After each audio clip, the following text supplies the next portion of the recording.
ಸಂಖ್ಯೆ 359 ಶೀರ್ಷಿಕೆ ನಮ್ಮ ಅಪ್ಪು ಸರ್ ವಿಧಿಗರ್ಭ ಸಂಜಾತ. ಅಪ್ಪನಿಗೆ ತಕ್ಕ ಮಗ ಅನಿಸ್ಕೊಳ್ಳೋದು ಕಾಮನ್ನು. ಇವಾಗ ಕಣೋ ನನ್ನ ಮಗ ಎಂದು ಅಪ್ಪನೇ ಎದೆ ಉಬ್ಬಿಸಿ ಹೇಳೋ ಥರ ಬೆಳೆಯೋನೆ ಗ್ರೇಟು. ಹೀರೋ ಆಗಿ ಚಲನಚಿತ್ರದಲ್ಲಿ ಮೆರೆಯೋದು ಕಾಮನ್ನು. ಕಪ್ಪು ಮಸಿ ಮೆತ್ತಿಸ್ಕೊಳ್ಳದೆ ಸಮಾಜದಲ್ಲಿ ಬದುಕೋನು ಗ್ರೇಟು. ಮನೆ ಮಂದಿಗೆ ಬೆಳಕಾಗಿರೋದು ಕಾಮನ್ನು. ಬೀದಿ ದೀಪ ಆಗಿ ಹೋಗೋ ಬರೋ ಜನರಿಗೂ ಬೆಳಕಾಗಿರೋನು ಗ್ರೇಟು. ಸತ್ತ ಮೇಲೆ 3 ಅಡಿ 6 ಅಡಿ ಗುಂಡಿಯಲ್ಲಿ ಮಲಗೋದು ಕಾಮನ್ನು. ಜನರ ಗುಡಿಗೆಯಲ್ಲಿ ಸತ್ತ ಮೇಲೂ ಜೀವಂತವಾಗಿ ಎದ್ದು ಬರೋನು ಗ್ರೇಟ್. ಕೈಯಲ್ಲಿ ಕಾಸಿದ್ದಾಗ 4 ಜನರಿಗೆ ದಾನ ಧರ್ಮ ಮಾಡೋದು ಕಾಮನ್ನು.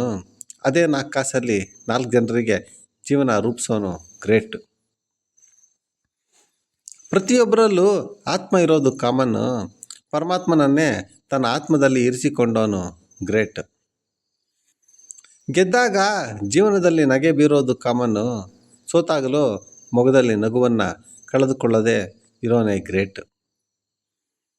ಮನೆಯ ಒಂದು ಗೋಡೆಯಲ್ಲಿ ಫೋಟೋ ಫ್ರೇಮ್ ಆಗಿ ತೂಗೋದು ಕಾಮನ್ನು. ಜಗದ ಜನರ ನಡುವೆ ತನ್ನ ನೆನಪಿನ ಪುತ್ತಳಿಕೆಯನ್ನು ಇಡೋನು ಗ್ರೇಟ್. ಕಾಮನ್ ಪೀಪಲ್ಸ್ ನಡುವೆ ಕಾಮನ್ ಮ್ಯಾನ್ ಆಗಿ ಇದ್ದು ಗ್ರೇಟ್ ಪೀಪಲ್ಸ್ ನಡುವೆ ಎವರೆಸ್ಟ್ ಆಗಿ ಬೆಳೆದು ನಿಂತವರು ನಮ್ಮ Appu sir. One and only the Raj showman mister Puneeth Rajkumar ವಿಧಿಗರ್ಭ ಸಂಜಾತ.